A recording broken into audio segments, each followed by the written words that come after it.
Langit sore itu berwarna jingga pekat, sebuah gradasi warna dramatis yang membentang di atas hutan beton ibu kota, seolah melukiskan gejolak yang akan segera pecah di dalam hati Clara. Di dalam penthouse mewah mereka yang terletak di puncak gedung pencakar langit, suasana seharusnya penuh dengan euforia. Koper-koper dari jenama Louis Vuitton dan Rimowa sudah berbaris rapi di sudut ruang keluarga yang luas, berkilauan di bawah cahaya lampu kristal. Dua di antaranya, yang berukuran lebih kecil, dihiasi stiker karakter Marvel dan Disney Princess, milik Leo dan Lana, kedua buah hatinya yang berusia 10 dan 8 tahun. Turki, negeri dua benua itu akhirnya akan mereka jelajahi. Setelah 2 tahun yang panjang, tertunda oleh pandemi global dan kesibukan Clara yang seakan tak pernah berakhir, liburan keluarga yang mereka impikan kini hanya tinggal hitungan jam. Clara, sebagai pendiri dan CEO dari sebuah perusahaan teknologi finansial yang meroket, merasa ini adalah hadiah yang sangat pantas untuk keluarganya dan terutama untuk dirinya sendiri yang telah bekerja keras membanting tulang. Suaminya, Andra, tampak sama bersemangatnya, atau setidaknya, ia pandai berakting. Pria itu sibuk mondar-mandir, memeriksa tumpukan paspor dan tiket pesawat kelas bisnis yang sudah tercetak rapi di atas meja kopi marmer. Andra adalah pria yang diberkahi penampilan di atas rata-rata, tinggi, tegap, dengan senyum karismatik yang mampu meluluhkan siapa saja. Ia menjabat sebagai kepala divisi pemasaran di perusahaan Clara. Sebuah posisi mentereng yang diberikan Clara kepadanya 5 tahun lalu, sebuah keputusan yang didasari kepercayaan penuh pada kemampuannya dan, tentu saja, cinta. Di mata publik, mereka adalah power couple yang sempurna, sukses, kaya raya, harmonis, dengan sepasang anak yang tampan dan cantik. Potret keluarga mereka seringkali menjadi sampul majalah bisnis dan gaya hidup, sebuah lambang kesuksesan yang diidamkan banyak orang. Namun, sore itu, sebuah retakan halus mulai muncul di lapisan emas potret sempurna tersebut, sebuah retakan yang tak kasat mata, yang hanya bisa dirasakan oleh intuisi tajam seorang istri yang hatinya mulai terusik. Semua berawal dari sebuah getaran dan nada dering khas yang menginterupsi kesibukan mereka. Ponsel Andra, yang tergeletak di samping tumpukan paspor, bergetar nyaring. Di layarnya yang menyala, tertera nama kontak, rekan proyek baru. Secara logika, Clara seharusnya tidak menaruh curiga. Proyek baru adalah hal biasa bagi Andra, dan itu berarti bonus akhir tahun yang lebih besar untuk keluarga mereka. Namun, reaksi Andra lah yang menyalakan sirene bahaya pertama di benak Clara. Pria itu sedikit tersentak, refleks yang terlalu cepat untuk sebuah panggilan bisnis biasa. Matanya melesat ke arah Clara selama sepersekian detik, sebuah kilatan panik yang coba ia sembunyikan, seolah tertangkap basah melakukan sesuatu yang terlarang. Dengan gerakan yang terlalu terburu-buru dan canggung, ia meraih ponselnya dan bergegas melangkah menuju pintu kaca yang menghubungkan ruang keluarga dengan balkon taman yang rimbun. Sebentar ya, sayang. Ini klien penting dari Singapura, butuh privasi karena menyangkut angka-angka rahasia, ujarnya sambil melemparkan senyum yang, bagi Clara, terasa kaku dan dipaksakan. Clara hanya mengangguk pelan, membiarkan suaminya pergi. Namun, matanya tak pernah lepas dari punggung tegap Andra yang menghilang di balik pintu kaca. Sesuatu terasa sangat salah. Privasi? Selama 12 tahun pernikahan mereka, Andra tidak pernah membutuhkan privasi untuk urusan pekerjaan darinya. Justru sebaliknya, Clara adalah tempatnya berdiskusi, mentor tidak resminya, orang pertama yang akan ia tanyai pendapatnya mengenai strategi pemasaran atau negosiasi kontrak. Angka-angka rahasia di perusahaan yang notabene adalah milik Clara sendiri? Kebohongan itu begitu tipis, begitu transparan, hingga Clara merasa terhina oleh betapa bodohnya Andra menganggap dirinya. Firasat buruk yang tadinya hanya sebuah bisikan kini menjelma menjadi sebuah cengkeraman dingin yang meremas jantungnya. Didorong oleh insting yang tak bisa ia abaikan, Clara bergerak tanpa suara. Ia bukan tipe wanita pencemburu buta yang akan menginterogasi suaminya tanpa bukti. Ia adalah seorang CEO, seorang ahli strategi. Ia mengumpulkan data terlebih dahulu sebelum mengambil tindakan. Dengan langkah ringan, ia mendekati pintu kaca yang ternyata tidak tertutup rapat, menyisakan celah kecil. Celah itu menjadi corong yang menyalurkan suara dari balkon, suara yang akan menghancurkan dunianya. Andra berdiri di dekat pot-pot anggrek kesayangan Clara, membelakanginya, Berbicara dengan nada rendah yang berbisik mesra, nada yang sudah lama tidak Clara dengar ditujukan untuknya. Ya, tenang saja, semua sudah kuatur sempurna. Kamu tinggal duduk manis dan nikmati perjalanannya, Sally. Nama itu, Sally. Jadi, rekan proyek baru, itu punya nama. Jantung Clara serasa berhenti berdetak selama beberapa detik sebelum kembali berpacu dengan liar. Tiketmu? Sudah beres. Aku sudah email dari kemarin, kan? Kita satu pesawat, tapi aku atur beda baris. Aku di depan bersama mereka, di business class, kamu persis di 3 baris di belakangku, di premium economy. Aman. Dia tidak akan sadar. Dia terlalu sibuk dengan anak-anak dan laptopnya. Clara memejamkan mata, merasakan gelombang rasa sakit yang tajam menghantam dadanya. Dia? Mereka? Jadi dirinya dan anak-anaknya hanyalah kamuflase, bagian dari rencana besar suaminya untuk berlibur dengan wanita lain. Hotel juga sudah siap. Aku pesankan hotel di dekat bandara untuk malam pertama, tapi kamarmu sudah kubayar lunas untuk seminggu penuh. Nanti setibanya di Istanbul, aku akan pura-pura ke toilet dan kita bertemu di area kedatangan domestik. Hotel kita yang utama, Raan Palace Kempinski, kan di tepi Bosporus. Tapi aku sudah siapkan kamar untukmu di Hotel Conrad yang persis di seberangnya. Jadi aku gampang bolak-balik menemuimu tanpa dia curiga. Aku bilang saja mau cari angin atau ke minimarket beli rokok. Dunia Clara seakan runtuh dalam senyap. Raan Palace Kempinski. Hotel megah bekas istana Ottoman itu adalah pilihan Clara, hotel impiannya, yang ia sebutkan pada Andra berbulan-bulan lalu. Dan suaminya, pria yang tidur seranjang dengannya, pria yang membangun hidup bersamanya, telah merencanakan pengkhianatan paling detail dan menyakitkan tepat di seberang kamar hotel mereka nanti. Kamar di mana anak-anak mereka akan tidur. Terdengar suara manja dari seberang telepon, samar namun cukup jelas untuk ditangkap telinga Clara yang kini setajam silet. Tapi aku nggak bawa uang lira banyak, Mas. Cuma cukup buat beli kopi. Nanti kalau aku mau jajan atau belanja gimana?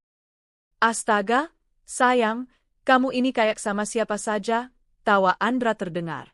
Kan sudah kubilang, kamu tinggal bawa badan saja.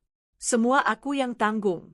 Kartu kreditku yang limitless itu ada, nanti ku kasih 1 untukmu.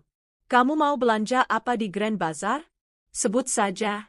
Anggap saja ini hadiah karena kamu sudah sabar menemaniku dan membuatku hidup lagi.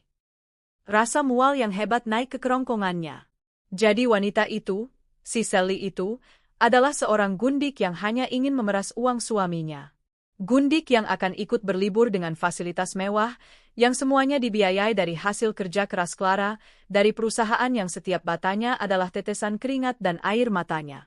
Gundik yang akan tidur di hotel nyaman, berseberangan dengan kamar di mana anak-anaknya tidur, menunggu ayah mereka yang bejat untuk menyelinap keluar di tengah kegelapan malam. Kemarahan yang dingin, jernih, dan tajam mulai menjalari seluruh pembuluh darahnya, membekukan rasa sakit yang tadi sempat melumpuhkannya. Ia tidak akan menangis. Ia tidak akan mengamuk dan melempar barang. Tidak. Itu terlalu mudah untuk Andra. Pengkhianatan sebesar ini, yang direncanakan dengan begitu sistematis, tidak pantas dibalas hanya dengan air mata dan teriakan histeris. Ini pantas dibalas dengan sebuah kehancuran yang terencana, sebuah pembalasan yang presisi dan elegan, yang akan membuat Andra dan gundiknya menyesal seumur hidup telah bermain api dengannya. Clara melangkah mundur dari pintu, gerakannya terkontrol dan tanpa suara. Ia kembali ke ruang keluarga, mengambil posisi duduk di sofa dengan postur anggun seolah tak ada satu hal pun yang terjadi. Ia mengambil sebuah majalah dari meja, membukanya secara acak, dan menatap kosong pada halaman yang berisi iklan jam tangan mewah. Ketika Andra kembali masuk dengan wajah ceria palsu yang kini terlihat begitu menjijikkan, Clara mendongak dan menyambutnya dengan senyum termanis yang bisa ia ciptakan dari runtuhan hatinya. Sudah teleponnya, Mas? Tanyanya dengan suara lembut yang tidak bergetar sedikit pun. Sudah, sayang. Beres. Cuma konfirmasi akhir soal proyek. Sekarang, kita fokus total 100% untuk liburan ke Turki, seru Andra sambil duduk di sampingnya dan merangkul bahunya. Clara membiarkan dirinya dirangkul, bahkan menyandarkan kepalanya sejenak di dada pria itu. Namun, matanya menatap kosong ke dinding di depannya. Di dalam pelukan hangat suaminya, ia merasakan dinginnya kebohongan yang membekukan. Dan di dalam otaknya yang brilian, sebuah rencana balasan yang jauh lebih canggih, brilian, dan kejam mulai terbentuk. Ya, mereka akan tetap berlibur ke Turki. Tapi itu tidak akan menjadi liburan impian Andra dan selingkuhannya. Itu akan menjadi panggung neraka bagi mereka. Dan Clara, sang istri yang terhianati, akan menjadi sutradara sekaligus pemeran utamanya. Malam itu, Clara sama sekali tidak bisa tidur. Di ranjang ukuran Super King yang terasa begitu dingin dan luas, ia berbaring memunggungi Andra. Suaminya itu sudah tertidur pula sejak 1 jam yang lalu, napasnya teratur, sesekali diselingi dengkuran halus.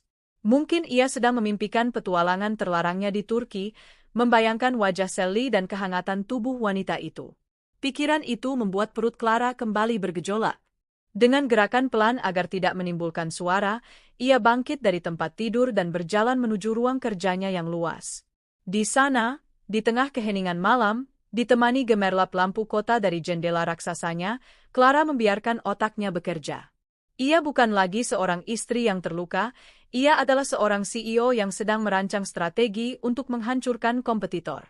Setiap detail percakapan telepon Andra tadi sore ia putar ulang dalam benaknya, ia analisis, ia bedah hingga ke bagian terkecil. Sally tidak punya uang. Sally bergantung sepenuhnya pada Andra. Andra sudah menyiapkan segalanya, tiket, hotel, dan kartu kredit limitless.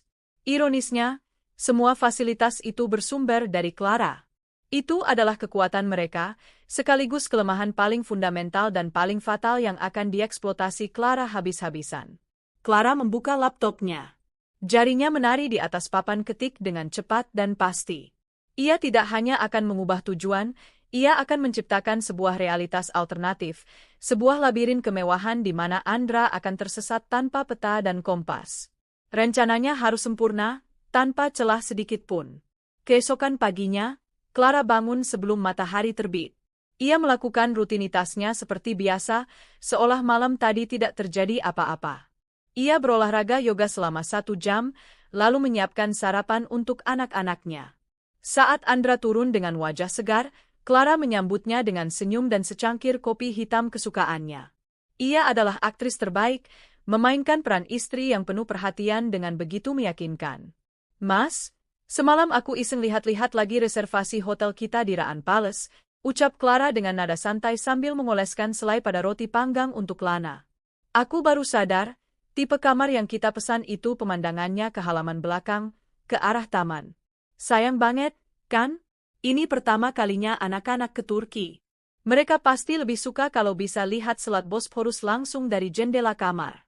Bayangin deh, pagi-pagi buka tirai, langsung disambut pemandangan kapal-kapal pesiar." Andra, yang sedang membaca berita di tabletnya, mendongak. Alisnya sedikit berkerut. "Oh ya? Tapi bukannya sudah konfirmasi dan lunas dibayar? Nanti repot kalau diubah, sayang. Bisa kena biaya pembatalan." Tentu saja ia khawatir. Seluruh rencananya yang brilian untuk menempatkan Sally di seberang hotel bisa berantakan total jika mereka pindah. Clara tertawa kecil, tawa yang terdengar begitu renyah dan tanpa beban. "Tenang saja, serahkan sama aku. Kebetulan aku punya kontak manajer regional grup Hotel Kempinski. Dulu perusahaannya pernah jadi klien kita. Biar aku telepon dia langsung, siapa tahu bisa dapat upgrade gratis. Kamu fokus saja siapkan serah terima pekerjaan di kantor sebelum kita cuti panjang. Kasihan, pasti capek banget kan kamu ngurusin proyek baru yang dari Singapura itu." Clara sengaja menekankan kalimat, "proyek baru dari Singapura," dengan nada prihatin yang tulus. Andra langsung terbuai. Egonya terangkat. Ia merasa diapresiasi oleh istrinya yang luar biasa, sama sekali tidak menyadari bahwa Clara sedang memasang jerat sutra di lehernya. "Wah, terima kasih banyak ya, sayang. Kamu memang istri terbaik di dunia. Aku serahkan semua urusan detail liburan padamu, deh. Aku percaya seleramu pasti yang terbaik." Itulah kalimat sakti yang ditunggu-tunggu Clara. Checkmate. Andra baru saja secara sukarela menyerahkan pedang yang akan digunakan untuk menebasnya. Segera setelah Andra dan anak-anak berangkat, Andra ke kantor, anak-anak ke sekolah, Clara memulai operasinya. Ia tidak membuang waktu 1 detik pun.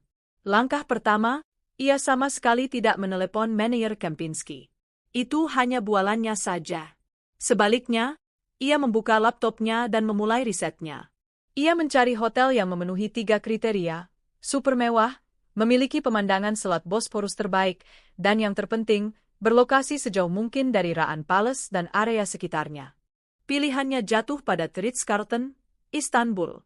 Sebuah hotel pencakar langit modern yang mewah di distrik Sisli, dengan pemandangan Bosporus dari ketinggian yang spektakuler. Jaraknya puluhan kilometer dari lokasi awal, sebuah perjalanan yang akan memakan waktu dan biaya jika ditempuh dengan taksi. Tidak mungkin dijangkau dengan berjalan kaki santai sambil mencari angin. Dengan sekali gesek kartu kredit Black Card American Express Centurion atas namanya sendiri, Clara memesan Bosporus View Suite untuk 5 malam, sebuah suite mewah dengan jendela dari lantai ke langit-langit yang menghadap langsung ke Selat Bosporus dan kota tua.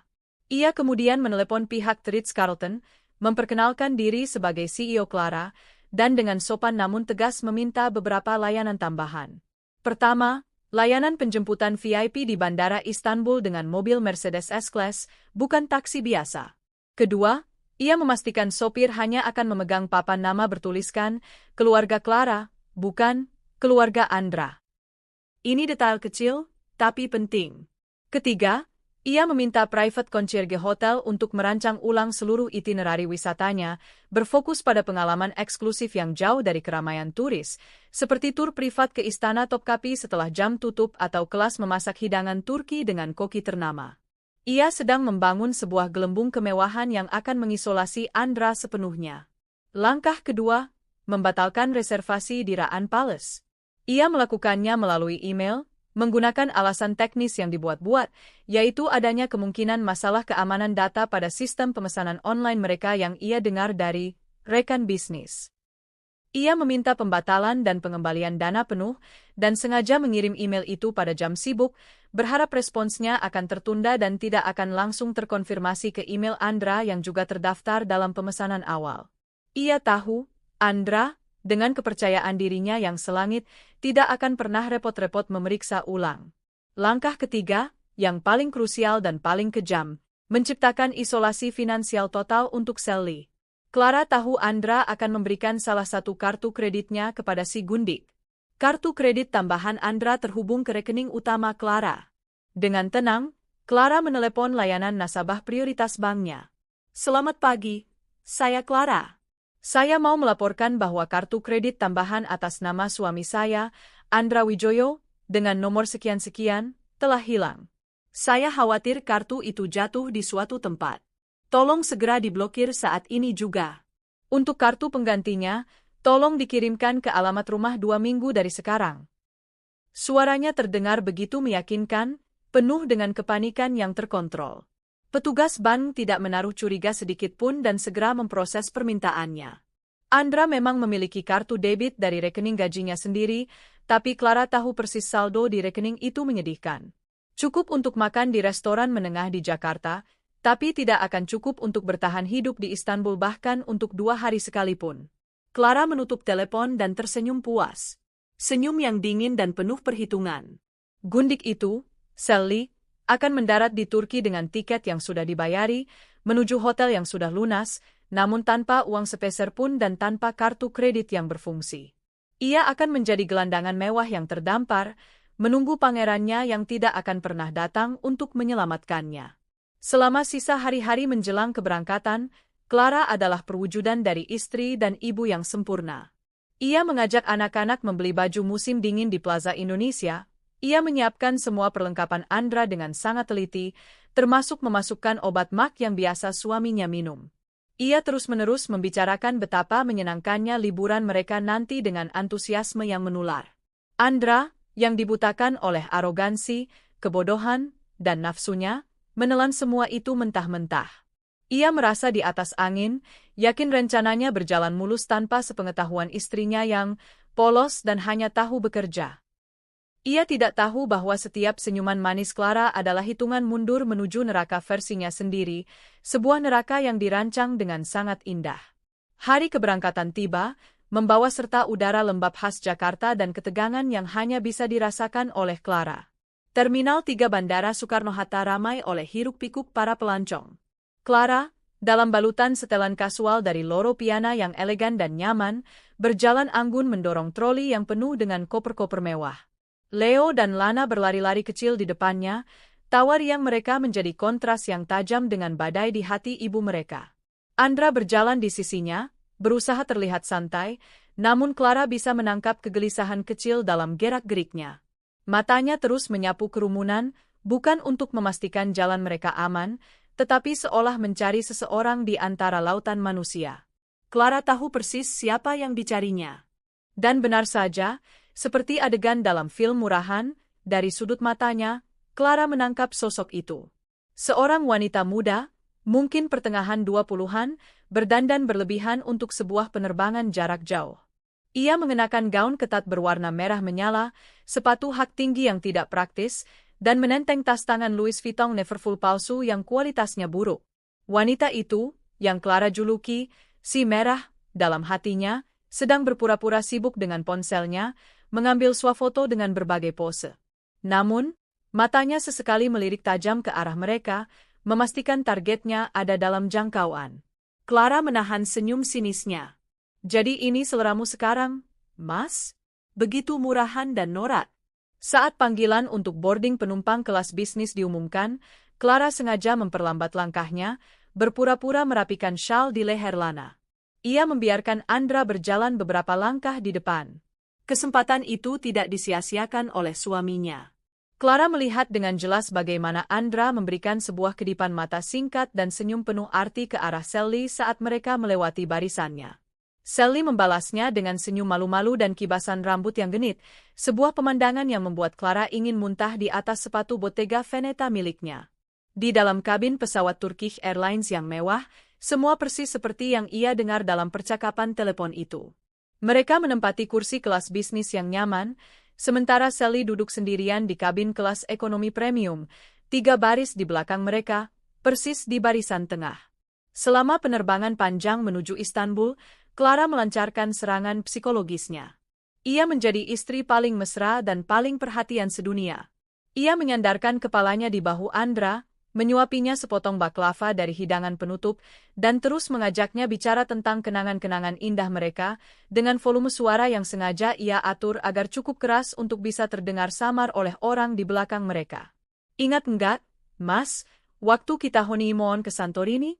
Kita janji suatu saat nanti akan bawa anak-anak keliling dunia, menunjukkan pada mereka indahnya ciptaan Tuhan. Sekarang, janji itu terwujud. Aku bahagia sekali, bisik Clara, jemarinya bertaut erat dengan jemari Andra. Andra tampak sangat tidak nyaman. Ia hanya bisa tersenyum kaku. Ia sesekali melirik ke belakang dengan gugup, berusaha menangkap bayangan Sally. Setiap kali ia melakukannya, ia mendapati Clara sedang menatapnya dengan tatapan penuh cinta dan senyum tulus, membuatnya harus cepat-cepat mengalihkan pandangan kembali ke depan. Clara menikmati setiap detik kegelisahan dan rasa bersalah yang terpancar dari wajah suaminya. Ia sedang membangun sangkar emas yang indah untuk Andra, sangkar yang pintu besinya akan segera ia banting hingga tertutup rapat. Anak-anak mereka, Leo dan Lana, yang tidak tahu apa-apa tentang drama orang dewasa yang sedang berlangsung, menjadi pion terbaik dalam permainan catur Clara. Mereka begitu bersemangat. Mereka aktif bertanya pada ayah mereka tentang awan, meminta bermain game di layar hiburan, atau sekadar memeluknya erat-erat saat turbulensi kecil terjadi. Kehadiran mereka yang konstan dan menuntut perhatian membuat Andra tidak punya celah sedikitpun untuk bangkit dari kursinya dengan alasan meregangkan kaki dan berjalan ke belakang untuk menyapa kekasih gelapnya. Setelah penerbangan panjang yang terasa seperti selamanya bagi Andra, mereka akhirnya mendarat di Bandara Istanbul, Turki. Udara dingin musim gugur langsung menyambut mereka begitu pintu pesawat terbuka. Saat berjalan di koridor bandara yang panjang menuju bagian imigrasi, Andra mulai melancarkan aksinya yang sudah ia rencanakan. Sayang, lihat deh, antrean imigrasinya panjang banget. Bisa 1 jam lebih ini. Gimana kalau aku urus bagasi duluan saja? Kamu dan anak-anak antre di sini, biar nanti pas kita selesai, koper-koper sudah siap, usulnya dengan nada yang dibuat sepraktis mungkin. Ini adalah skenario yang sudah didengar Clara. Ia akan bertemu dan memberikan kartu kredit pada Sally di area pengambilan bagasi yang ramai, tempat yang sempurna untuk transaksi rahasia. Enggak usah, Mas, tolak Clara dengan lembut sambil menggandeng tangannya lebih erat. Kita kan keluarga, harus selalu bersama. Lagian di negara orang begini lebih aman kalau kita tidak terpisah. Biar aku nggak repot juga urus anak-anak sendirian kalau mereka rewel. Sabar sedikit ya. Wajah Andra sedikit menegang, tapi ia tak bisa membantah logika istrinya yang terdengar begitu masuk akal. Mereka melewati imigrasi dan menuju tempat pengambilan bagasi bersama-sama sebagai satu unit keluarga yang utuh. Dari kejauhan, Clara melihat Sally berdiri di dekat korsel bagasi nomor 27, tampak kebingungan dan gelisah karena Andra tidak muncul sesuai rencana. Andra hanya bisa memberinya tatapan panik dari jauh sebelum Clara kembali menarik perhatiannya dengan cepat. Mas, tolong bantu angkat koper yang biru itu, dong. Berat sekali rasanya. Semua koper sudah terkumpul. Sally, yang hanya membawa satu koper berukuran sedang, sudah berjalan keluar lebih dulu, mungkin langsung menuju taksi untuk ke hotel dekat bandara yang sudah disiapkan untuknya. Andra tampak sedikit lega, berpikir rintangan pertama sudah berhasil dilewati. Ia akan menyusul Sally nanti malam setelah istri dan anak-anaknya tertidur. Ia belum sadar, permainannya sudah berakhir bahkan sebelum ia sempat memulai babak pertama. Di pintu keluar area kedatangan, di tengah kerumunan para penjemput, seorang pria berjas abu-abu rapi memegang sebuah tablet yang layarnya menyala dengan tulisan elegan, "Keluarga Clara." Pria itu langsung menghampiri mereka dengan senyum sopan. "Selamat datang di Istanbul, Madam Clara. Saya Mehmet dari layanan antarjemput The Ritz-Carlton. Mobil Anda sudah siap," sapanya dalam bahasa Inggris yang fasih. Andra mengerutkan kening, tampak bingung. "Mobil? Bukannya kita naik taksi saja, sayang? Lebih cepat." Clara tersenyum cerah, senyum kemenangan. "Kejutan. Aku siapkan layanan privat biar kita lebih nyaman setelah penerbangan panjang. Nggak perlu antre taksi. Yuk, masuk." Mereka digiring menuju sebuah sedan Mercedes S-Class hitam yang mengkilap yang terparkir di jalur VIP. Saat di dalam mobil yang beraroma kulit mewah, Andra, dengan penuh percaya diri, menyebutkan alamat Hotel Raan Palace Kempinski kepada sopir. Dan disinilah, babak pertama dari eksekusi rencana Clara dimulai dengan sempurna. Clara menoleh ke sopir dan berkata dengan tenang dalam bahasa Inggris yang fasih dan berwibawa, "Maaf, ada sedikit perubahan rencana, Mehmet. Tujuan kita ke Ritz-Carlton, Istanbul." Sopir itu mengangguk patuh tanpa bertanya. "Baik, Madam Clara." Mobil pun melaju dengan mulus, berbelok ke arah yang sama sekali berlawanan dari lokasi hotel yang diketahui Andra. Wajah Andra yang tadinya lega langsung berubah pucat pasi. Ia menatap keluar jendela, melihat rambu-rambu jalan yang membawanya semakin jauh dari pusat rencana pengkhianatannya. Kepanikan mulai merayap di dalam dirinya. Tunggu sebentar," potong Andra dengan cepat, suaranya terdengar tegang dan sedikit lebih tinggi dari biasanya. Ia mencondongkan tubuhnya ke depan, menatap Clara dengan ekspresi bingung yang dibuat-buat. "Sayang, kenapa ke Ritz-Carlton? Aku yakin sekali kita pesan di Raan Palace, di tepi Bosporus." Mungkin sopirnya salah dengar.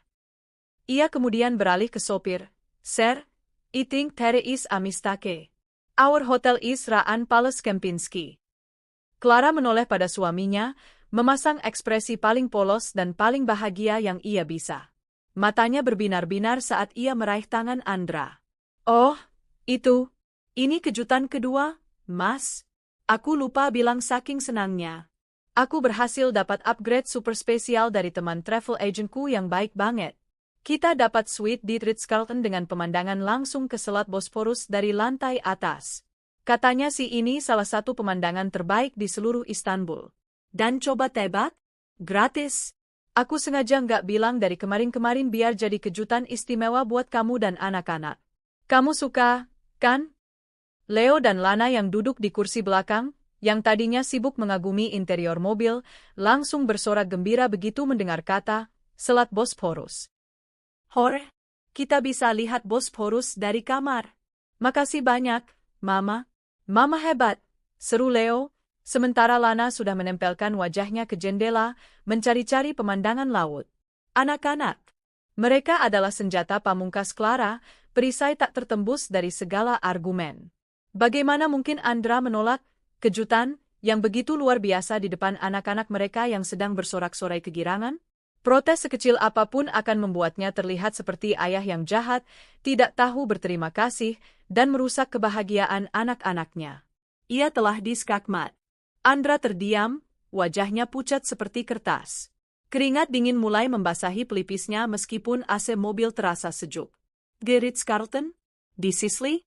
Ia buru-buru membuka Google Maps di benaknya. Itu sangat jauh dari Raan Palace dan Conrad tempat Sally sekarang pasti sedang menunggunya. Rencananya yang rapi untuk bisa bolak-balik dengan mudah kini hancur berkeping-keping. Ia bahkan tidak tahu bagaimana cara menghubungi Sally untuk memberitahukan bencana ini. Tapi kan, ia mencoba mencari alasan lain, suaranya terdengar putus asa. Semua rencana kita, itinerari yang sudah kita susun, tempat-tempat yang mau kita kunjungi, kan semuanya lebih dekat dari Raan Palace. Justru itu, Mas, sahut Clara dengan ceria, seolah membaca pikirannya dan memberikan solusi yang brilian. Aku juga sudah atur ulang semua itinerari kita.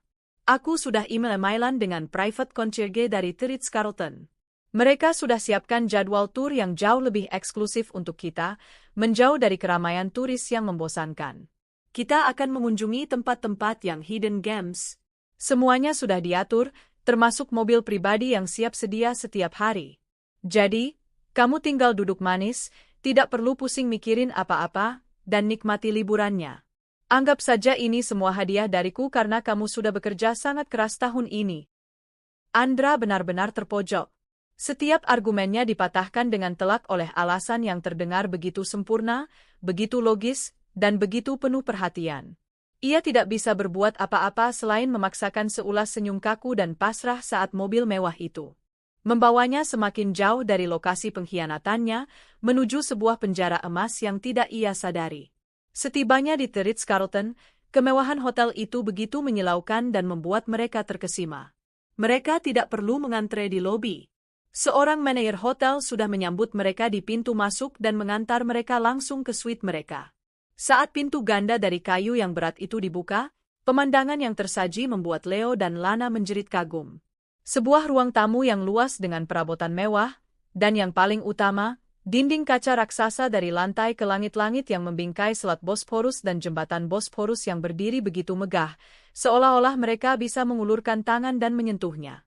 Sementara anak-anak dan Clara berlarian ke balkon untuk mengagumi pemandangan, Andra, dengan jantung yang berdebar kencang, segera melancarkan satu-satunya harapannya. Ia dengan panik merogoh saku celananya, mencari ponselnya. Ia harus segera menghubungi Sally, memberitahukan perubahan rencana yang kacau balau ini.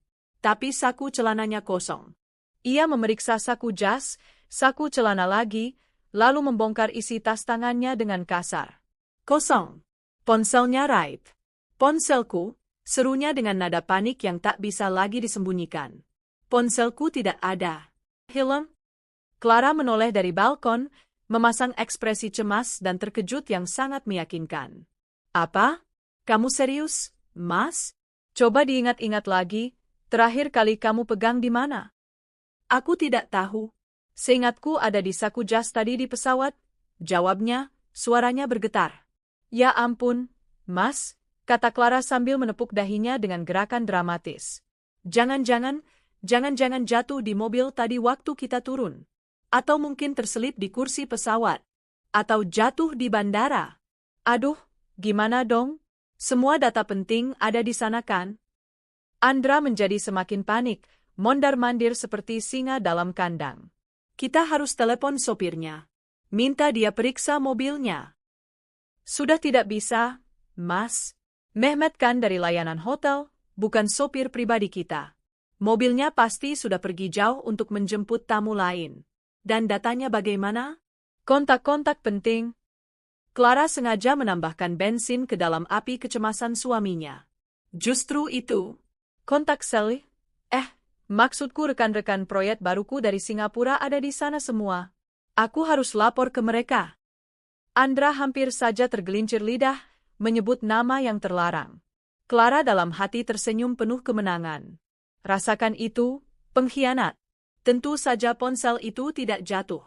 Ponsel itu sekarang tersimpan dengan aman di dasar kopernya, di dalam sebuah kantong pakaian kotor, terbungkus dalam beberapa lapis baju tebal, dengan mode pesawat yang sudah ia aktifkan secara diam-diam saat Andra tertidur di pesawat. Andra kini terisolasi sepenuhnya. Tidak ada ponsel, tidak ada kontak, tidak ada cara untuk memberitahu gundiknya yang malang yang sedang menunggu tanpa kepastian di sebuah hotel murah dekat bandara. Sudahlah, Mas. Jangan panik. Hibur Clara sambil mendekat dan mengelus punggung suaminya dengan lembut, sebuah sentuhan yang terasa seperti sengatan listrik bagi Andra. Nanti kita coba urus lapor kehilangan ke pihak hotel. Sekarang, jangan biarkan masalah sepele ini merusak hari pertama liburan kita. Lihat, anak-anak senang sekali. Ayo kita jalan-jalan, cari makan siang. Aku sudah reservasi untuk tur pesiar pribadi di Bosporus sambil makan siang. Pemandangannya pasti indah sekali. Sebelum Andra bisa berpikir atau memprotes, Clara sudah menggiringnya keluar dari hotel, memulai itinerari padat yang sudah ia rancang khusus untuk menyiksa suaminya secara perlahan-lahan. Andra terpaksa ikut, wajahnya masam, pikirannya kacau balau. Ia makan siang di atas kapal pesiar mewah dengan pemandangan Hagia Sophia dan Masjid Biru yang menakjubkan dari kejauhan, tapi yang ia rasakan hanyalah kehampaan dan kepanikan yang luar biasa.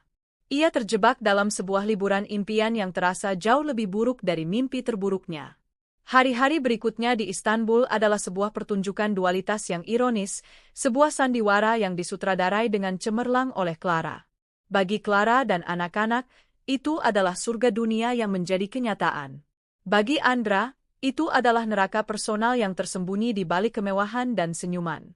Clara memastikan tidak ada 1 menit pun waktu yang terbuang, tidak ada celah bagi Andra untuk menyendiri dan berpikir.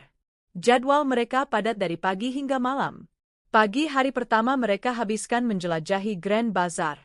Tawa riang Leo dan Lana saat melihat lampu-lampu mozaik Turki yang berwarna-warni menjadi musik terindah bagi Clara. Ia dengan sengaja meminta Andra untuk menawar harga sebuah karpet sutra, sementara ia bertugas mengambil foto. Ia melihat Andra yang terpaksa memasang senyum saat berinteraksi dengan pedagang, namun matanya kosong, gelisah, dan terus-menerus melirik ke sekeliling, seolah berharap bisa menemukan jalan keluar dari labirin pasar yang ramai itu. Siang hari, agenda mereka adalah tur belanja di distrik perbelanjaan mewah Nianta. Ini adalah bagian favorit Clara. Ia sengaja menarik Andra masuk ke butik Prada, lalu ke Bemen, tempat-tempat yang mungkin dijanjikan Andra pada Sally. Di dalam butik, di tengah aroma parfum mahal dan deretan tas ikonik, Clara mengambil sebuah tas kulit. "Mas, menurutmu tas ini bagus tidak untukku?" tanya Clara sambil menenteng tas itu di depan cermin, nadanya sengaja dibuat manja, meniru suara Sally yang ia dengar tempo hari. "Cocok nggak sama aku?" Andra, yang pikirannya entah di mana, hanya bisa mengangguk lemah seperti robot. "Bagus, sayang. Bagus sekali." "Oke, aku ambil yang ini," kata Clara pada pramuniaga.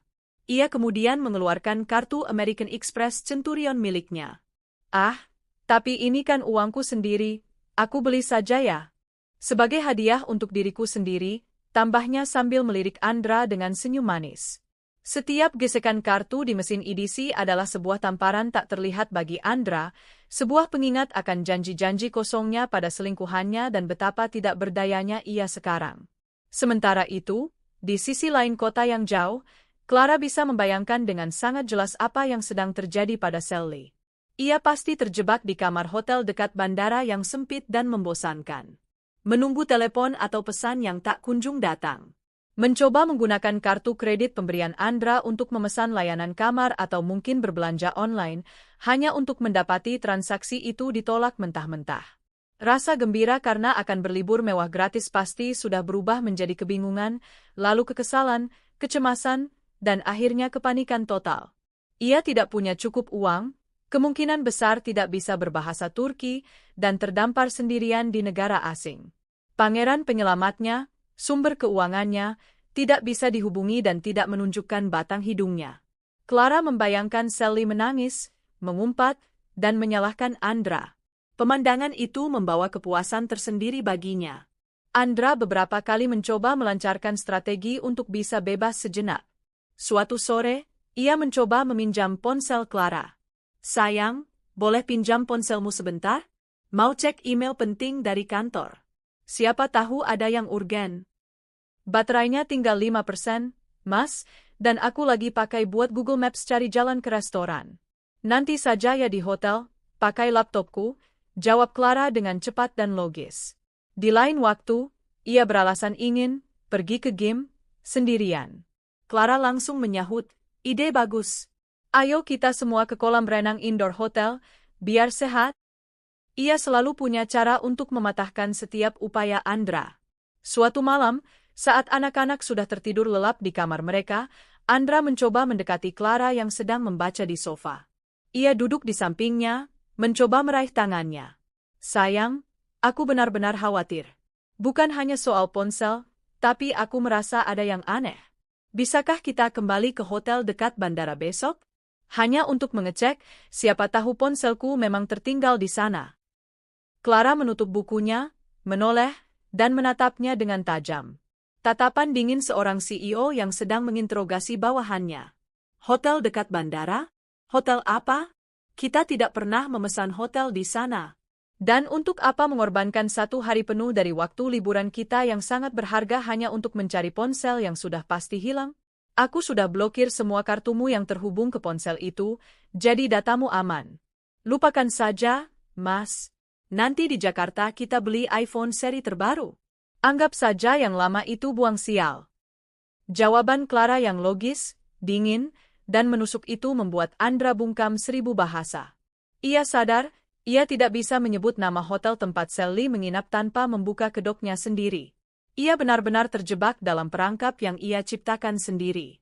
Puncak dari pesta Clara di atas penderitaan suaminya terjadi pada malam terakhir mereka di Istanbul. Ia telah memesan meja di Mikla, restoran rooftop mewah yang terletak di puncak Marmara Prahotel. Dari sana, mereka bisa melihat seluruh kota Istanbul berkelip di bawah mereka, dengan pemandangan Golden Horn dan Bosporus yang magis. Anak-anak sangat bahagia, wajah mereka terpantul di jendela kaca, mata mereka berbinar-binar. "Mama, ini adalah liburan terbaik seumur hidupku. Aku tidak akan pernah melupakan ini," seru Lana sambil memeluk ibunya. Clara memeluk kedua anaknya dengan erat.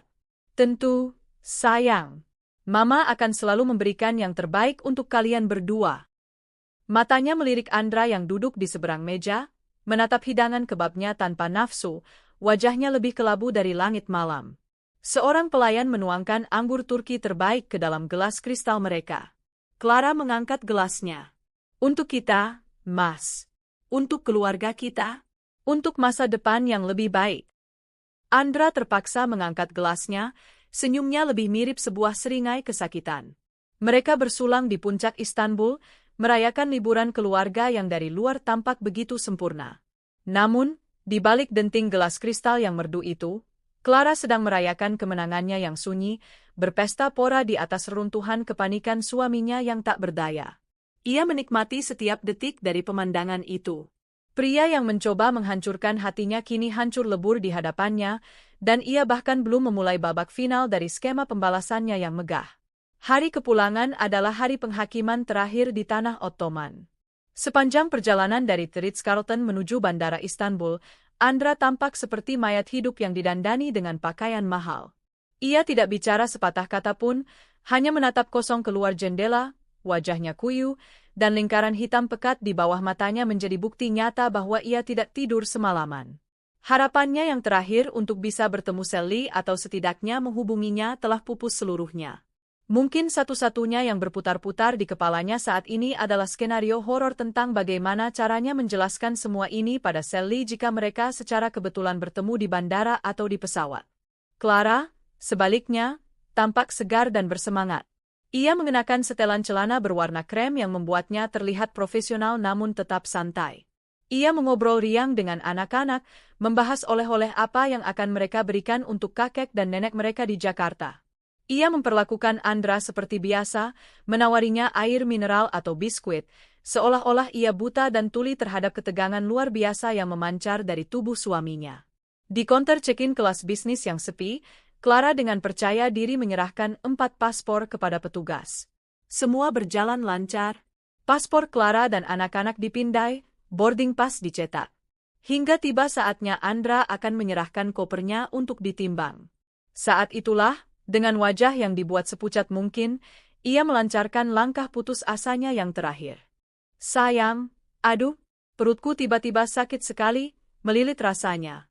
Salah makan semalam sepertinya, katanya dengan wajah memelas sambil memegangi perutnya. Kalian duluan saja proses bagasinya, ya.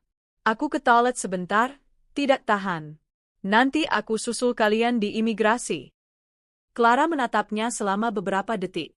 Sebuah senyum tipis yang penuh arti dan kemenangan tersungging di bibirnya, begitu cepat hingga Andra tidak menyadarinya. Ia tahu ini bukan tentang sakit perut. Ini adalah kesempatan pamungkas Andra untuk berlari keliling terminal, mencari Sally, yang mungkin juga sedang berada di bandara untuk penerbangan pulang yang sama. Tentu, Mas. Jangan lama-lama ya, kasihan nanti kamu ketinggalan pesawat. Cepat ya, jawab Clara dengan nada penuh perhatian dan kekhawatiran palsu.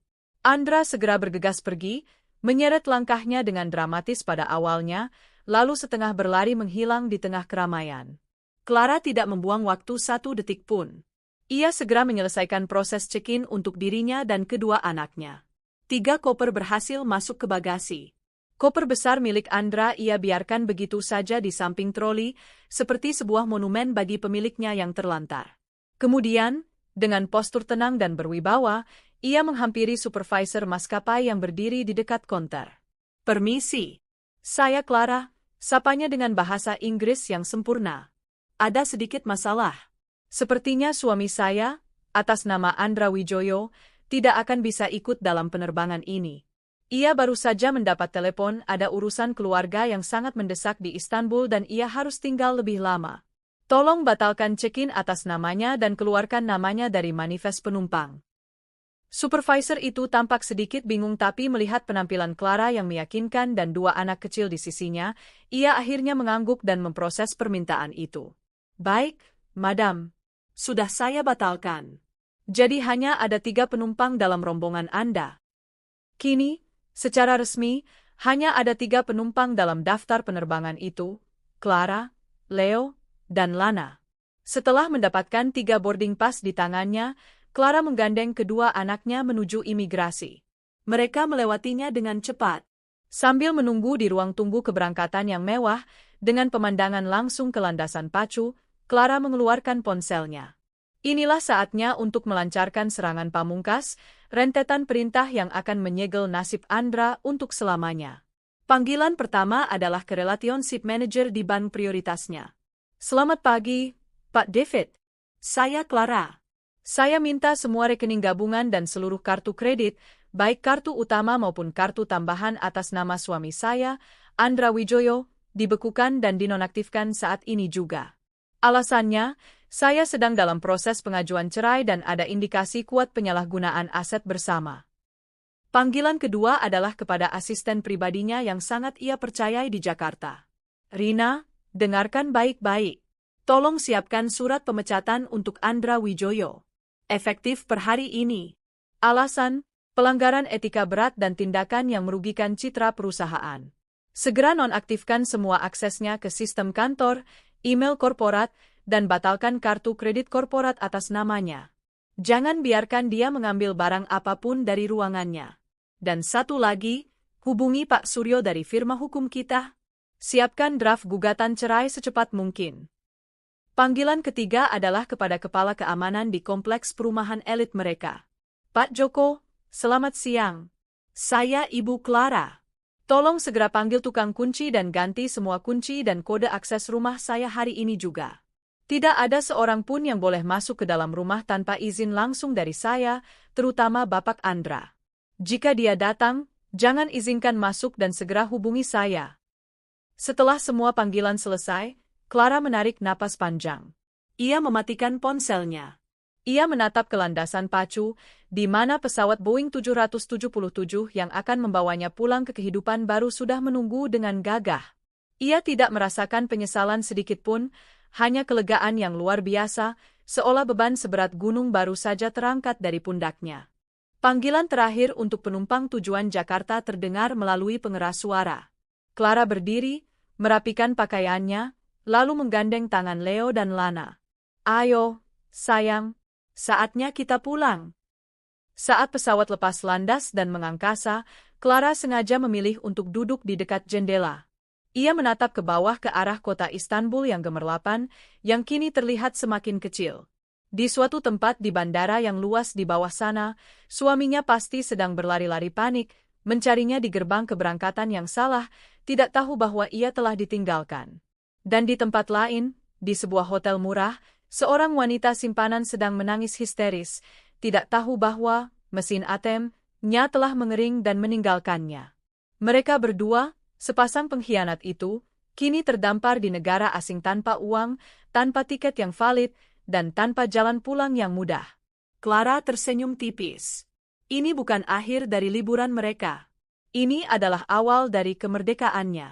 Ia pulang ke Indonesia dengan membawa dua hal paling berharga dalam hidupnya, anak-anaknya. Dan dengan sengaja meninggalkan dua sampah di tempat yang seharusnya. Kembalinya Clara ke Jakarta adalah sebuah badai senyap yang terencana dengan presisi militer. Tidak ada drama, tidak ada air mata yang dipertontonkan. Yang ada hanyalah serangkaian eksekusi dingin, cepat, dan efisien. Keesokan harinya setelah tiba, ia datang ke kantor pusat perusahaannya, sebuah menara kaca yang menjulang di jantung distrik bisnis Sudirman. Ia datang bukan sebagai istri dari kepala pemasaran yang sedang berlibur, tetapi sebagai CEO tunggal yang memegang kendali penuh atas kerajaannya. Rapat darurat Dewan Direksi dan para manajer senior segera diadakan. Di dalam ruang rapat yang dingin dan berdesain minimalis, Clara berdiri di depan mereka semua, penampilannya sempurna, suaranya tenang dan berwibawa. Dengan data yang tak terbantahkan yang telah disiapkan oleh tim keuangannya, ia menjelaskan bahwa Andra Wijaya telah mengajukan pengunduran diri karena alasan pribadi yang mendesak dan tidak bisa ditunda. Untuk menutupi jejak, Clara bahkan mengarang cerita tentang adanya peluang karir lain di luar negeri yang diambil Andra. Tidak ada seorang pun yang berani bertanya lebih jauh atau meragukan penjelasannya. Wibawa Clara terlalu kuat. Dalam waktu kurang dari 1 jam, nama Andra Wijaya telah terhapus dari struktur organisasi, papan nama di ruangannya telah dicopot, dan email perpisahan formal telah dikirim ke seluruh karyawan. Sejarahnya di perusahaan yang dibangun oleh istrinya sendiri telah tamat. Di rumah, tim tukang kunci dan ahli sistem keamanan sudah selesai bekerja. Semua akses digital dan fisik yang berhubungan dengan Andra telah diputus total. Barang-barang pribadinya, yang sudah dikemas dengan rapi ke dalam beberapa box oleh asisten rumah tangga atas perintah Clara, dikirimkan menggunakan jasa kurir ke rumah orang tua Andra di Bintaro, tanpa pemberitahuan atau basa-basi sebelumnya. Clara ingin memastikan tidak ada satupun jejak parasit itu yang tersisa di istana yang ia bangun. Rumah itu harus disterilkan dari energi pengkhianatan. Gugatan cerai dilayangkan pada hari berikutnya. Pengacara Clara, seorang profesional kawakan, memiliki berkas yang lebih dari cukup tebal. Bukti transaksi pemesanan hotel untuk Sally, bukti pemblokiran kartu kredit yang dilaporkan hilang, semuanya sudah terkumpul rapi. Prosesnya diperkirakan akan berjalan sangat mulus dan cepat. Hak asuh anak sudah pasti 100% jatuh ke tangannya. Sementara Clara dengan gagah berani membangun kembali kerajaannya di Jakarta, mari kita tengok sejenak pemandangan tragikomedi yang terjadi di Istanbul. Andra, setelah menyadari dengan horor bahwa ia benar-benar telah ditinggalkan di bandara, menjadi panik luar biasa. Ia mencoba membeli tiket baru di konter maskapai lain, hanya untuk mendapati semua kartu kreditnya ditolak satu persatu. Ia berlari ke mesin ATM, mencoba menarik uang tunai, dan layarnya menunjukkan tulisan, transaksi ditolak. Uang tunai dalam lira yang tersisa di dompetnya hanya cukup untuk membayar taksi. Dengan putus asa dan pilihan yang semakin menipis, ia akhirnya menggunakan sisa uangnya untuk naik taksi ke hotel dekat bandara tempat Sally menginap. Ia menemukan wanita itu dalam keadaan yang tidak kalah mengenaskan. Kamar hotelnya berantakan, bungkus-bungkus makanan ringan berserakan, dan Sally sendiri sedang menangis histeris. Matanya bengkak dan merah, dan begitu melihat Andra, ia tidak menyambutnya dengan pelukan, melainkan langsung menyerangnya dengan cacian, makian, dan pukulan bertubi-tubi. "Kemana saja kamu, brengsek?" Aku di sini seperti gelandangan. Kamu bohongi aku. Kartu yang kamu kasih nggak bisa dipakai, jerit Sally di tengah isak tangisnya. Pertengkaran hebat pun tak terhindarkan. Mereka saling menyalahkan, saling mengumpat. Cinta dan nafsu yang tadinya membara kini berubah menjadi kebencian. Mereka terjebak bersama, dua orang egois yang kini tidak punya apa-apa. Mereka tidak punya uang untuk membayar perpanjangan kamar hotel yang akan segera habis, apalagi untuk membeli makanan atau tiket pulang ke Indonesia yang harganya selangit. Mereka menjadi dua turis menyedihkan yang terdampar, buah dari keserakahan, nafsu, dan kebodohan mereka sendiri. Jalan keluar satu-satunya adalah menelan harga diri mereka dan mengemis bantuan pada Kedutaan Besar Republik Indonesia, menanggung malu yang tak terhingga. Beberapa minggu kemudian, di sebuah sore yang cerah, Clara sedang duduk di kursi santai di teras belakang rumahnya. Ia menatap Leo dan Lana yang sedang berenang dengan tawa riang di kolam renang. Ia baru saja menerima kabar dari pengacaranya bahwa Andra dan Sally akhirnya berhasil dipulangkan ke Indonesia setelah melalui proses yang memalukan atas biaya yang ditanggung oleh keluarga besar Andra. Ia dengar, Andra kini tinggal menumpang di kamar lamanya di rumah orang tuanya, hancur, menganggur, dan depresi. Sally, si gundik mata duitan itu, meninggalkannya begitu mereka mendarat di Jakarta, sadar bahwa ATM berjalannya sudah tidak punya saldo lagi. Ponsel Clara yang tergeletak di meja berdering. Sebuah nomor tidak dikenal. Ia tahu itu pasti Andra, menggunakan nomor lain untuk mencoba menghubunginya. Tanpa ragu, ia menekan tombol merah dan langsung memblokir nomor itu. Ia tidak punya waktu atau energi untuk drama masa lalu. Pintu itu sudah ia tutup dan ia kunci rapat-rapat. Clara menyesap teh melatinya, merasakan kedamaian sejati yang sudah lama tidak ia rasakan. Langit Jakarta sore itu kembali berwarna jingga pekat. Namun kali ini, warna itu tidak melambangkan gejolak, melainkan ketenangan senja yang indah setelah badai berlalu. Ia telah berhasil melewati ujian terberat dalam hidupnya, membuang semua beban dan parasit, dan kini ia siap menyambut fajar yang baru. Ia memandang kedua anaknya, harta paling berharga yang ia miliki. Di pundaknya, ia menanggung tanggung jawab sebuah perusahaan besar yang terus bertumbuh. Dan di dalam hatinya, ia memiliki kekuatan seorang wanita yang telah berhasil mengubah rasa sakit yang paling dalam menjadi sebuah kemenangan yang mutlak dan elegan. Tak ada lagi nama Andra di kantornya, di rumahnya, maupun di hatinya. Ia bebas. Dan babak baru hidupnya yang jauh lebih indah dan damai, baru saja dimulai. Setahun kemudian, waktu adalah penyembuh sekaligus hakim yang paling adil. Ia mengikis tepi tajam dari luka, memudarkan warna amarah menjadi debu kenangan, dan pada saat yang sama, ia menagih setiap utang karma dengan bunga yang tak terhingga. Setahun setelah insiden Turki yang dramatis, gema dari peristiwa itu masih terasa, namun resonansinya telah berubah. Bagi sebagian orang, ia menjadi simfoni kemenangan, bagi yang lain, ia menjadi elegi kehancuran yang tak berkesudahan. Clara kini berdiri di puncak dunianya, sebuah dunia yang ia bangun kembali dengan fondasi yang lebih kokoh. Harga diri, kebijaksanaan, dan cinta tanpa syarat untuk kedua anaknya. Penthouse yang dulu terasa dingin oleh kebohongan, kini telah ia sulap menjadi istana pribadinya. Dinding yang dulu memajang foto pernikahan mereka yang megah kini digantikan oleh lukisan-lukisan abstrak karya seniman muda Indonesia. Ruang kerja Andra telah diubah menjadi sebuah perpustakaan mini dan ruang musik untuk Leo dan Lana. Tak ada lagi jejak pria itu, bahkan aromanya pun telah lama lenyap, digantikan oleh wangi bunga lili segar yang selalu menghiasi setiap sudut ruangan. Di dunia korporat, nama Clara semakin bersinar terang. Perusahaannya, Dana Nusa, baru saja menyelesaikan proses akuisisi terhadap sebuah perusahaan rintisan di bidang kecerdasan buatan. Sebuah langkah berani yang menempatkan Dana Nusa sebagai pemain utama di industri teknologi finansial Asia Tenggara. Clara sendiri yang memimpin negosiasi alat selama berbulan-bulan, menghadapi para investor dari Silicon Valley dengan kepala tegak dan argumen yang tak terbantahkan. Ia tidak lagi dikenal sebagai istri Andra yang punya perusahaan, melainkan sebagai Clara, seorang visioner, seorang negosiator ulung, seorang pemimpin yang dihormati sekaligus disegani. Kepemimpinannya pun berubah. Jika dulu ia cenderung mendelegasikan urusan pemasaran kepada Andra, kini ia memegang kendali penuh. Ia merekrut seorang direktur pemasaran baru, seorang wanita muda brilian lulusan Stanford bernama Karina, dan bersama-sama mereka meluncurkan kampanye yang revolusioner.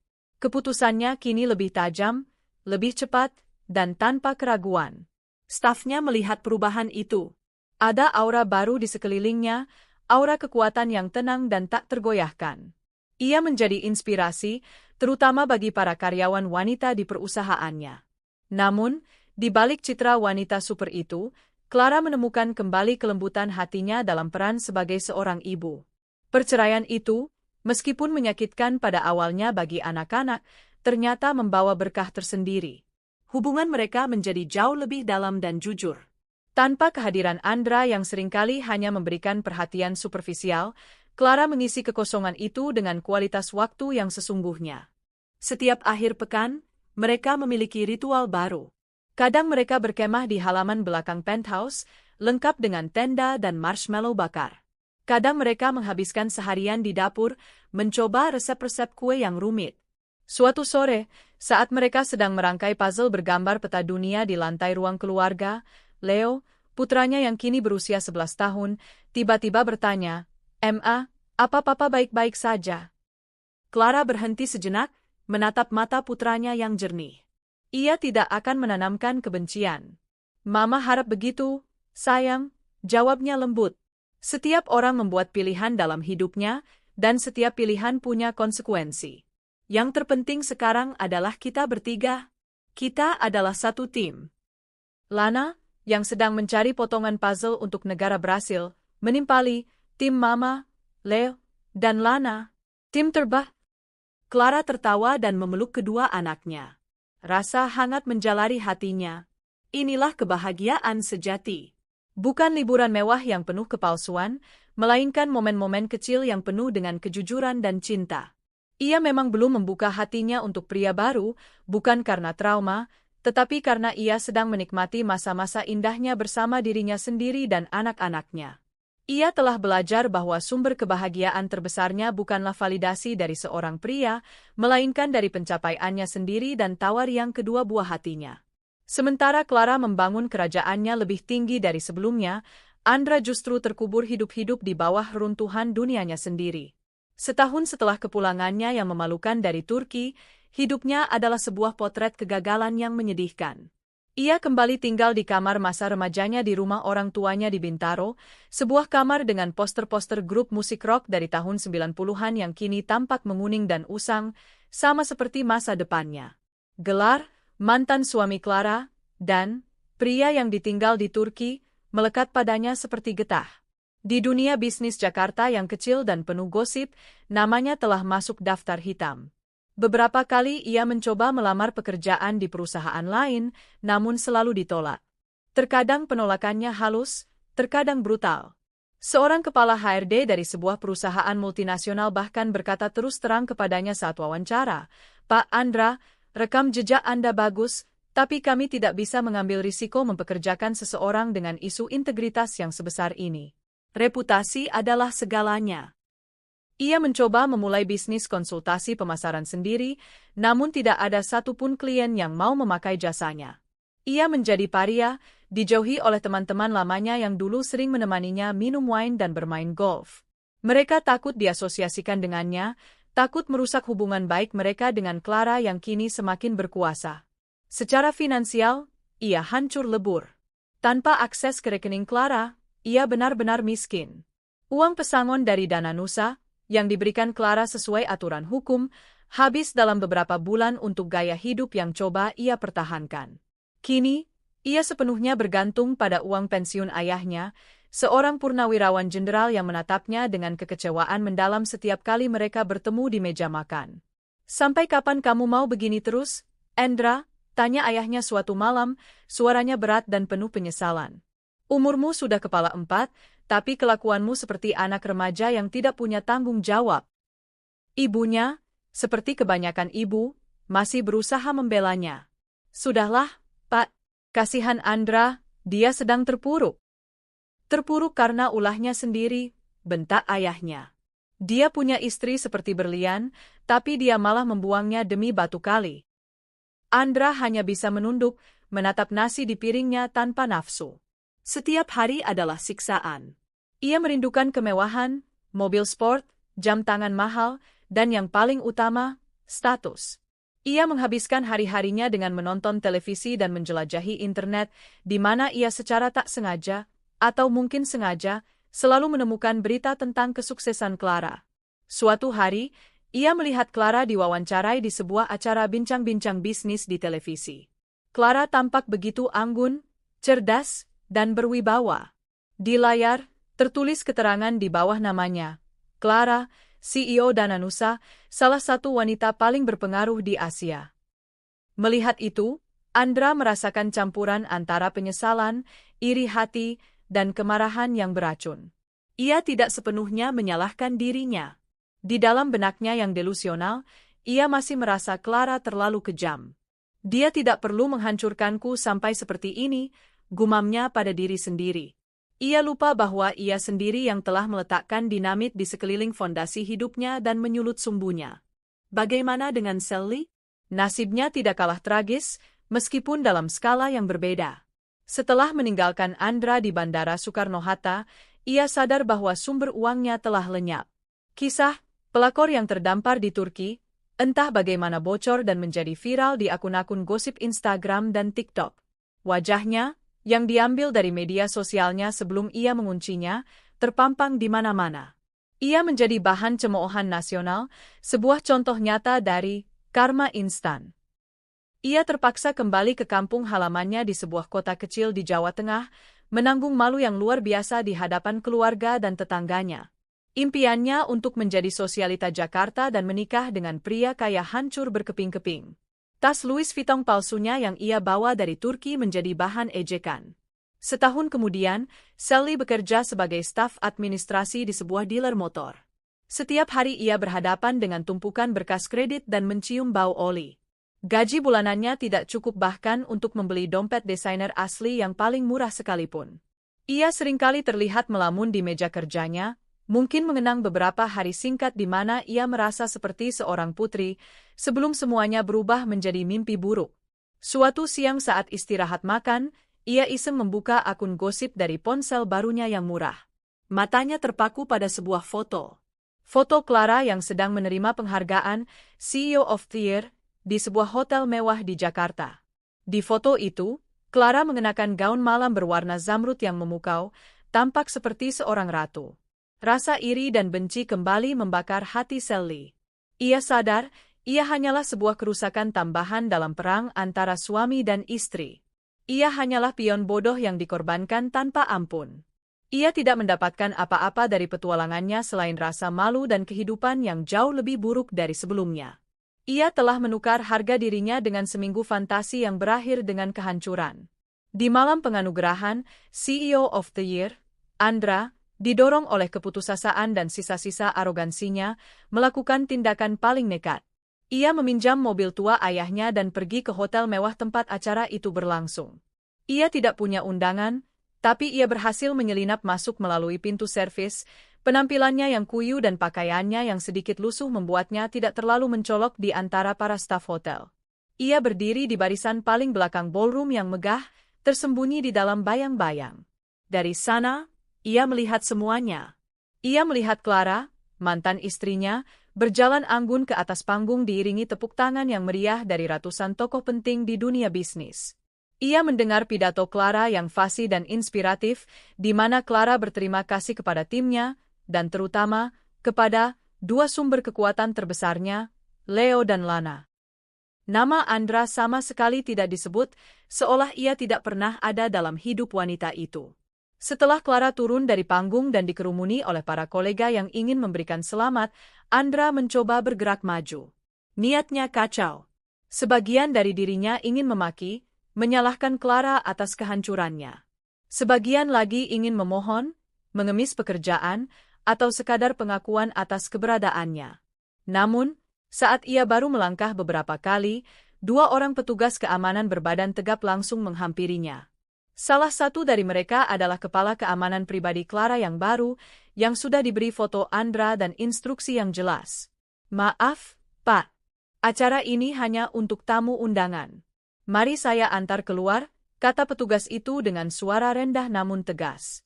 Andra mencoba melawan. Saya hanya ingin bicara dengan Clara.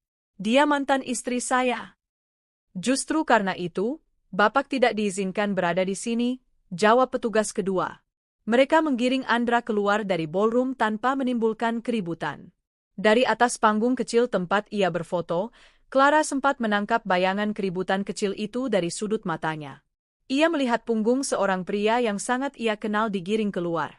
Untuk sesaat, jantungnya berdebar sedikit lebih cepat.